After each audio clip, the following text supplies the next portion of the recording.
ತಯಾರಿ ಇವತ್ತಿಂದೇನಿಲ್ಲ, ಭಾಳ ದಿವಸದಿಂದನೇ ಲೋಕಸಭಾ ಚುನಾವಣೆ ಜೊತೆಯಲ್ಲೇ ವಿಧಾನ ಪರಿಷತ್ತಿನ ಚುನಾವಣೆ ಪ್ರಾರಂಭ ಮಾಡಿದ್ದು. ಈಗ 3ನೇ ತಾರೀಕು ಹತ್ತಿರ ಇರೋದ್ರಿಂದ ಸ್ವಲ್ಪ ಹೆಚ್ಚಿನ ಪ್ರಮಾಣದಲ್ಲಿ ನಮ್ಮೆಲ್ಲ ಶಾಸಕರು, ನಮ್ಮ ಪಕ್ಷದ ಅಧ್ಯಕ್ಷರುಗಳು, ಮುಖಂಡರುಗಳು ಜವಾಬ್ದಾರಿಯನ್ನು ತಗೋಬೇಕು ಅಂತೇಳಿ ಎಲ್ಲರೂ ಕೂತು ಮಾತನಾಡಿದ್ವಿ. ಭಾಳ ಯಶಸ್ವಿಯಾಗಿ ಮತ್ತಿಬೇಗೌಡರಿಗೆ ಆಗಲೇ 4 ಸಲ ಗೆದ್ದು ಇದು 5ನೇ ಚುನಾವಣೆ ಆದ್ದರಿಂದ ಬಹುಶಃ ಆ ಕ್ಷೇತ್ರದ ಮತದಾರರು, ಶಿಕ್ಷಕರ ಕ್ಷೇತ್ರದ ಮತದಾರರು ಅವ್ರ ಪರವಾಗಿದ್ದಾರೆ. ಅವರು ಅದರಲ್ಲಿ ಸಮರ್ಥರಿದ್ದಾರೆ. ಅದರಲ್ಲಿ ನಮ್ಮ ಕೆಲಸ ನಾವು ಮಾಡಬೇಕಲ್ಲ, ಅದು ಮಾಡಿ.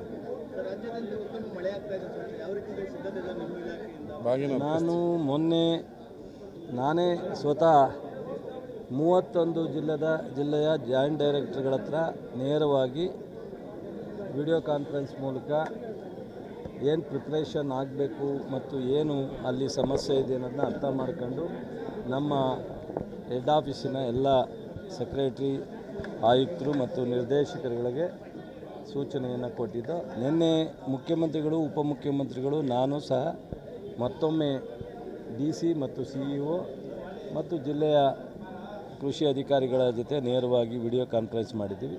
31 ಜಿಲ್ಲೆನಲ್ಲೂ ಎಲ್ಲೂ ಯಾವುದೂ ಕೊರತೆ ಇಲ್ಲ. ಇವತ್ತೇನು ಪೂರ್ವ ಮುಂಗಾರು ಒಂದು 5-6 ಜಿಲ್ಲೆ, ಮಂಡ್ಯ, ಮೈಸೂರು, ಚಾಮರಾಜನಗರ, ಚಿತ್ರದುರ್ಗ, ಈ ಥರ ಪೂರ್ವ ಮುಂಗಾರು ಹೆಚ್ಚು ಯಶಸ್ವಿಯಾಗಿ ಆಗಿಲ್ಲ. ಯಾಕೆ ಅಂದರೆ ಮಳೆ ಸ್ವಲ್ಪ ಲೇಟಾಗಿ ಬಂತು.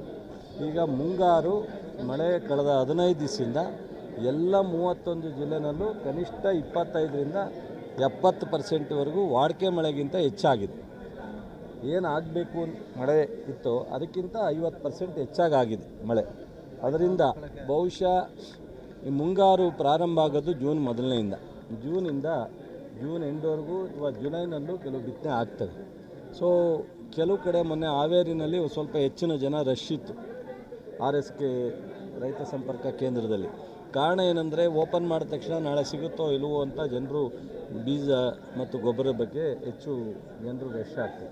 ಆ ಥರದ ಅವಕಾಶ ಇಲ್ಲ. ನಿಮ್ಮ ಮೂಲಕ ಈ ರಾಜ್ಯದ ಎಲ್ಲ ಜಿಲ್ಲೆಯ ಎಲ್ಲ ತಾಲೂಕಿನ ನಮ್ಮ ರೈತರಿಗೆ ರಿಕ್ವೆಸ್ಟ್ ಮಾಡ್ತೀನಿ, ನೀವು ಬಿತ್ತನೆ ಮಾಡೋಷ್ಟು ಬೀಜ ಕೊಡ್ತೀವಿ, ನೀವು ಬಿತ್ತನೆ ಮಾಡಿದ ಮೇಲೆ ಬೇಕಾಗುವಷ್ಟು ಗೊಬ್ಬರನ ಸಪ್ಲೈ ಮಾಡ್ತೀವಿ, ನೀವು ಎಷ್ಟು ಬೇಕೋ ಕಾಂಪ್ಲೆಕ್ಸು ಅದರ ಜೊತೆಗೆ ನಮ್ಮ ಔಷಧಿನೂ ಸಹ ಸಪ್ಲೈ ಮಾಡ್ತೀವಿ.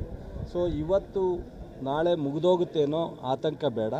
ಸಂಪೂರ್ಣವಾಗಿ 3 ತಿಂಗಳು ಏನು ಬಿತ್ತನೆಯನ್ನು ಮಾಡ್ತೀರಿ, ಮುಂಗಾರು, ಮೇ, ಜೂನ್, ಜುಲೈ, ಆ 3 ತಿಂಗಳು ಸತತವಾಗಿ ನಿಮಗೆ ಸಪ್ಲೈ ಕೊಡ್ತಕ್ಕಂಥದ್ದಕ್ಕೆ ಸರ್ಕಾರ, ಇಲಾಖೆ ನಾವು ಬದ್ಧರಾಗಿದ್ದೀವಿ. ದಯಮಾಡಿ ನೀವು ಯಾರೂ ಸಹ ಒಂದೇ ದಿವಸ ಹೋಗಿ ಕ್ಯೂ ನಿಂತು ಕಾಯುವಂಥ ಅವಶ್ಯಕತೆ ಇಲ್ಲ. ನೀವೆಲ್ಲರೂ ಸಹ ನಿಮ್ಮ ಮೂಲಕ ರೈತರಿಗೆ ತಾಳ್ಮೆಯಿಂದ ತಮಗೇನು ಬೇಕಾಗುತ್ತೆ ಸೌಲಭ್ಯ ಅದನ್ನು ಆಧಾರಿತವಾಗಿ ನಾವು ಮುಂಗಡಿತವಾಗಿ ರಿಸರ್ವ್ ಮಾಡಿದ್ದೀವಿ, ಮಾಡಿಕೊಡ್ತೀವಿ ಅಂತ ಹೇಳ್ತೀವಿ. ಬರ ಪರಿಹಾರ ಸಮರ್ಪಕವಾಗಿ ಕೊಟ್ಟಿದ್ದೀವಿ. ಕೇಂದ್ರ ಸರ್ಕಾರ ಕೊಡಲಿಲ್ಲ, ಸುಪ್ರೀಂ ಕೋರ್ಟ್ಗೆ ಹೋಗಿ ಸುಪ್ರೀಂ ಕೋರ್ಟಲ್ಲಿ ಫೈಟ್ ಮಾಡಿ 3,454 ಕೋಟಿಯನ್ನು ತಂದು ಈ 25 ಲಕ್ಷ ರೈತರಿಗೆ ವಿತರಣೆ ಮಾಡಿದ್ವಿ.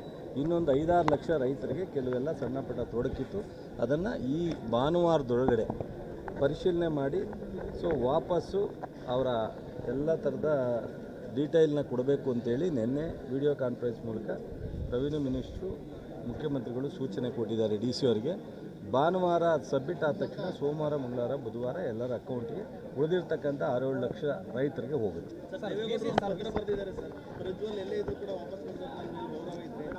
ನಾನು ಅದ್ರ ಬಗ್ಗೆ ಮಾತಾಡೋದು ಬೇಡ ಅಂತ ತೀರ್ಮಾನ ತಗೊಂಡಿದ್ದೀನಿ. ಯಾಕೆ ಅಂದರೆ ಅದನ್ನು ಬೆಂಬಲಿಸೋರು ಹೆಚ್ಚಾದ್ರಿಂದ ಅದ್ರ ಬಗ್ಗೆ ನಾವು ಮಾತಾಡೋದು ಸೂಕ್ತ ಅಲ್ಲ. ಇದು ಮಾಡಿರೋದು ಸರಿ ಅಂತಲೋ ಡಿಪೆಂಡ್ ಮಾಡ್ಕೊಳ್ತಕ್ಕಂಥದ್ದಕ್ಕೂ ಜನತಾದಳದಲ್ಲಿ ಭಾಳಷ್ಟು ಜನ ಮುಂದಾಗಿರೋದ್ರಿಂದ ಇದ್ರ ಬಗ್ಗೆ ಮಾತನಾಡೋದು ನನಗೆ ಗೌರವ ಅಂತ ಅನ್ನಿಸ್ತಾ ಇಲ್ಲ. ಅದು ಅವ್ರಿಗೆ ಬಿಟ್ಟು ವಿಚಾರ. ಅವ್ರು ಕರೆಸ್ತಾರೋ ಬಿಡ್ತಾರೋ, ಇಲ್ಲಿವರೆಗೆ ಆ ವಿಚಾರ ಮಾತಾಡಿಲ್ಲ. ಈಗ ನಿನ್ನೆ ನಾನು ನೋಡಿದೆ ಅದ್ರ ಬಗ್ಗೆ. ಇಲ್ಲಿವರೆಗೆ ಯಾವತ್ತೂ ಒಂದು ದಿವಸ ಕುಮಾರಸ್ವಾಮಿಯವ್ರು ಮಾತಾಡಿದ್ದೆಲ್ಲ ನೋಡಿದ್ದೀವಿ. ಈಗಲೂ ಅವರು ಅದನ್ನ ಬಗ್ಗೆ ಭಾಳಷ್ಟು ಡಿಪೆಂಡ್ ಮಾಡ್ಕೋತಾ ಇದ್ದಾರೆ. ಅವರಿಗೆ ದೇವರು ಒಳ್ಳೇದು ಮಾಡಲಿ ಕುಮಾರಸ್ವಾಮಿ ಅವರಿಗೆ. ಸೊ ಅವ್ರ ಕುಟುಂಬಕ್ಕೆ ಒಳ್ಳೆಯದಾಗಲಿ. ಇದನ್ನು ಅವರು ಅಪ್ರಿಷಿಯೇಟ್ ಮಾಡೋದು, ಇದನ್ನು ಬೆಂಬಲಿಸ್ತಕ್ಕಂಥದ್ದು ಜನಕ್ಕೂ ಒಳ್ಳೇದು ಮಾಡಲಿ.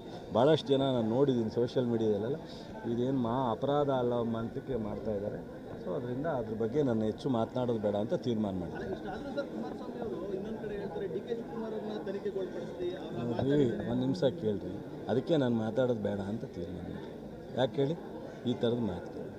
ಸೊ ಮಾಡ್ದೋನು ತಪ್ಪಲ್ಲ, ಆ ಕುಟುಂಬನ ಬೀದಿಗೆ ತಂದೋನು ತಪ್ಪಲ್ಲ, ವಿಡಿಯೋ ಮಾಡ್ದೋನು ತಪ್ಪಲ್ಲ, ಅಲ್ಲಿಂದ ಯಾರಿಗೆ ಟ್ರಾನ್ಸ್ಫರ್ ಆಯಿತೋ ಅದು ಯಾರ್ದು ತಪ್ಪಲ್ಲ. ಎಲ್ಲೋ ದಾರಿಲಿ ಸಿಕ್ಕದನ್ನ ಯಾರು ಹಂಚಿದ್ರು ಅಂತ ಅದನ್ನೂ ಮಾಡಲಿಕ್ಕೆ ಕ್ರಮನ ಬೇಡ ಅಂತ ಹೇಳಲ್ಲ ನಾವು. ಆದರೆ ಇದನ್ನೆಲ್ಲ ಬಿಟ್ಬಿಟ್ಟು ನೇರವಾಗಿ ಅಲ್ಲೋಗಿ ಮಾತಾಡ್ತಾರಲ್ಲ, ಇದನ್ನೆಲ್ಲ ನಾವು ನೋಡಲಿಕ್ಕೂ ನಮಗೂ ಒಂದು ಸ್ವಲ್ಪ ನೋವಾಗುತ್ತೆ. ದಯಮಾಡಿ ಬಿಟ್ಬಿಡಿ, ಈ ವಿಚಾರ ಬೇಡ. ಸೊ ಏನಾರ ಮಾತಾಡ್ಕೊಳ್ಳಿ. ಈಗ ಕುಮಾರಸ್ವಾಮಿ ಅವರಿಗೆ ನಾನು ಯಾವುದಾದ್ರು ರೈತರ ಪರವಾದ ವಿಚಾರ ಬಂದರೆ ಮಾಡ್ತೀನಿ. ಇಂಥ ವಿಚಾರಗಳಲ್ಲಿ ಕುಮಾರಸ್ವಾಮಿ ಅವರಿಗೆ ನಾನು ಕೌಂಟ್ರ್ ಮಾಡೋಕ್ಕೆ ಹೋಗೋದು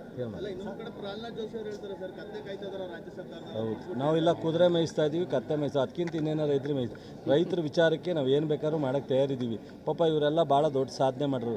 ಈಗ ಏನಾಗುತ್ತೆ, ಇವರಿಗೆಲ್ಲ ಉತ್ತರ ಕೊಡೋದಕ್ಕಿಂತ ನಾವು ಅದನ್ನು ನೆಗ್ಲೆಕ್ಟ್ ಮಾಡೋದೇ ಒಂದು ಉತ್ತಮ, ಕಡೆಗಣಿಸತಕ್ಕಂಥದ್ದೇ ಉತ್ತಮ. ಏನು ಬಾಯಿಗೆ ಇಡ್ತಾ ಇಲ್ದಂಗೆ ಮಾತಾಡ್ತಾರೆ.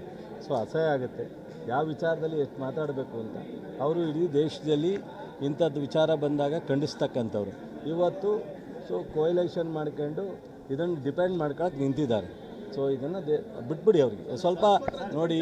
ನೋಡಿ ಇಷ್ಟೊತ್ತಿಗೆ ಅವರು ಪಾಸ್ಪೋರ್ಟ್ ರದ್ದು ಮಾಡಬೇಕಾಗಿತ್ತು. ಸೊ ಕೇಂದ್ರ ಸರ್ಕಾರದ ಒಂದು ತನಿಖಾ ಸಂಸ್ಥೆಗಳ ಮೂಲಕ ಸೊ ಅಂತಾರಾಷ್ಟ್ರೀಯ ಸಂಸ್ಥೆಗೆ ಸೂಚನೆ ಕೊಟ್ಟು ಕರೆಸುವಂಥ ಪ್ರಯತ್ನ ಮಾಡಬೇಕಾಯಿತು. ಅವನ್ನೆಲ್ಲವೂ ಎಲ್ರಿಗೂ ಗೊತ್ತಿರ್ತಕ್ಕಂಥ ವಿಚಾರ. ಬೆಕ್ಕು ಕಣ್ಣು ಮುಚ್ಕೊಂಡು ಹಾಲು ಕುಡಿದ್ರೆ ಯಾರಿಗೂ ಗೊತ್ತಾಗಲ್ಲ ಅಂತೇಳಿ. ಸೊ ಎಲ್ಲ ಒಂದಲ್ಲ ಒಂದು ರೀತಿ ಅವರು ಸಂಪೂರ್ಣವಾಗಿ ಸೊ ಜನತಾದಳ ಮತ್ತು BJPಯವರು ಇಬ್ಬರೂ ನಿಂತ್ಕೊಂಡು ಪ್ರಜ್ವಲ್ನ ಸೇವ್ ಮಾಡ್ತಾಯಿದ್ದಾರೆ. ಸೊ ಅವರು ಏನು ಬೇಕೋ ಮಾಡಲಿ, ಜನ ತೀರ್ಮಾನ ತಗೋತಾರೆ. ಸೊ ನಮ್ಮ ಜವರೇಗೌಡರು ನೈತಿಕವಾಗಿ ಆ ಕುಟುಂಬಗಳು ಇವತ್ತು ಏನು ನೋವನ್ನು ಅನುಭವಿಸ್ತಾ ಇದ್ದಾರೆ ಮತ್ತು ಇವತ್ತು ಸಮಾಜಕ್ಕೆ ಏನು ನೋವಾಗಿದೆ, ಮಾನವೀಯತೆ ದೃಷ್ಟಿಯಿಂದ ನೋಡಿದ್ರೆ ಅದಕ್ಕಿಂತ ಏನು ಬೇಕಿಲ್ಲ. ಪನಿಷ್ಮೆಂಟ್ ಆಗೋದು, ಕ್ರಮ ಆಗೋದು ಅದು ಬೇರೆ ವಿಚಾರ. ಆದರೆ ಈ ಘಟನೆಯಿಂದ ಏನು ನೊಂದಿದ್ದಾರೆ, ಜನರಿಗೆ ಏನು ತಲೆ ಬಗ್ಗಿಸ್ತಕ್ಕಂಥ ವಿಚಾರ ಆಗಿದೆ. ಅದಕ್ಕಿಂತ ಮತ್ತೇನು ಇದರಲ್ಲಿ ವಾಗ್ವಾದ ಡಿಪೆಂಡ್ ಮಾಡ್ಕೊಳ್ಳೋದು ಅಥವಾ ಅವ್ರ ಬಗ್ಗೆ ನಾವು ಮಾತಾಡೋದು, ನಮ್ಮ ಬಗ್ಗೆ ಅವ್ರು ಮಾತಾಡೋದು, ಡಿಬೇಟ್ ಮಾಡ್ತಕ್ಕಂಥದ್ದು ಇದೆಲ್ಲ ಏನು ನನ್ನ ಅನಿಸಿಕೆ ಅವಶ್ಯಕತೆ ಇಲ್ಲ. ಜನ ತೀರ್ಮಾನ ಮಾಡ್ತಾರೆ, ಬಿಡಿ. ಸರ್, BC ನಾಲೆ ಕಾಮಗಾರಿನ ಮೊನ್ನೆ BJPಯವರು ವಿಸಿಟ್ ಮಾಡಿ ವೀಕ್ಷಣೆ ಮಾಡಿದರೆ ಸಂಪೂರ್ಣವಾಗಿ ಗೋಲ್ಮಾಲ್ ಆಗಿದೆ. ಚುನಾವಣೆ ಖರ್ಚಿಗೋಸ್ಕರ ದುಡ್ಡನ್ನ ಬಳಸ್ಕೊಂಡಿದ್ದಾರೆ. ಆಯಿತು, ಕಂಪ್ಲೇಂಟ್ ಕೊಡಲಿ. ಅವ್ರ ಕಾಲದಲ್ಲೇ ಅದು ಅಪ್ರೂವ್ ಆಗಿದ್ದು. ಕಂಪ್ಲೇಂಟ್ ಕೊಡಲಿ, ನಾನೇನು ನಂದು ಅಂತ ಹೇಳಲ್ಲ. ಆದರೆ ಥೈಲ್ಯಾಂಡಿಗೆ ನೀರು ಹೋಗಬೇಕಾದ ದೃಷ್ಟಿಯಿಂದ ಆ ಒಂದು ಕೆಲಸವನ್ನು ಈ ಸಂದರ್ಭದಲ್ಲಿ ಸಂಪೂರ್ಣ ಬೆಳೆಗೆ ನೀರು ಕೊಡಲಿಕ್ಕೂ ಆಗದೇ ಇದ್ದಿದ್ದರಿಂದ ಅದನ್ನು ಮಾಡಿದ್ದೀವಿ. ಅದನ್ನಾರು ಮುಂದೆ ಉಪಯೋಗ ಆಗಲಿ ಅಂತ. ಬಟ್ ಅವ್ರು ಕಂಪ್ಲೇಂಟ್ ಕೊಡಲಿ, ನನಗೆ ಕೊಡ್ತಾರೋ, ಇಲಾಖೆ ಮಂತ್ರಿ ಕೊಡ್ತಾರೋ, ಇಲಾಖೆ ಅಧಿಕಾರಿ ಕೊಡ್ತಾರೋ ಸಮರ್ಪಕ ಮಾಡೋಣ. ನನಗಿರೋ ಮಾಹಿತಿ ಪ್ರಕಾರ ಭಾಳ ಉತ್ತಮವಾದಂಥ ಇವಾಗ ಈ ಏನು ಕ್ಯೂರಿಂಗ್ ಮಾಡ್ತೀವಿ, ಸೊ ಹೆಚ್ಚು ಖರ್ಚಾದರೂ ಕ್ಯೂರಿಂಗ್ ಮಾಡದೇ ಇರತಕ್ಕಂಥ ಒಂದು ಎಂಥದ್ದು ಟೆಕ್ನಾಲಜಿ ಬಂದಿದೆ. ಅದನ್ನು ಬಳಸಿ ಕೆಲಸ ಆಗ್ತಾಯಿದೆ.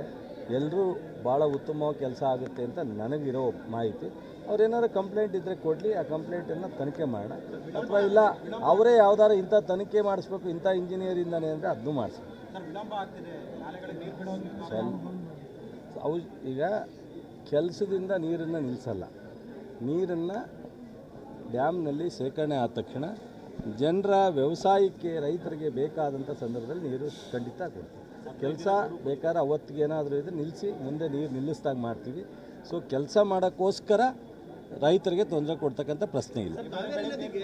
ಒಳಚರಂಡಿ ನೀರೆಲ್ಲ ಸೇರ್ಪಡೆ ಆಗ್ತಾ ಇದೆ ಸರ್. ಶ್ರೀರಂಗಪಟ್ಟಣದ ಹತ್ರ ಮೈಸೂರಿಂದ ಬರುವಂಥ ಅದು ಖಂಡಿತ ನಾನು DC ಅವ್ರಿಗೆ ಇವತ್ತೇ ಮಾತಾಡ್ತೀನಿ. ಅದೇನಾದ್ರು ಇದ್ದರೆ ಸರಿಪಡಿಸ್ತೀನಿ.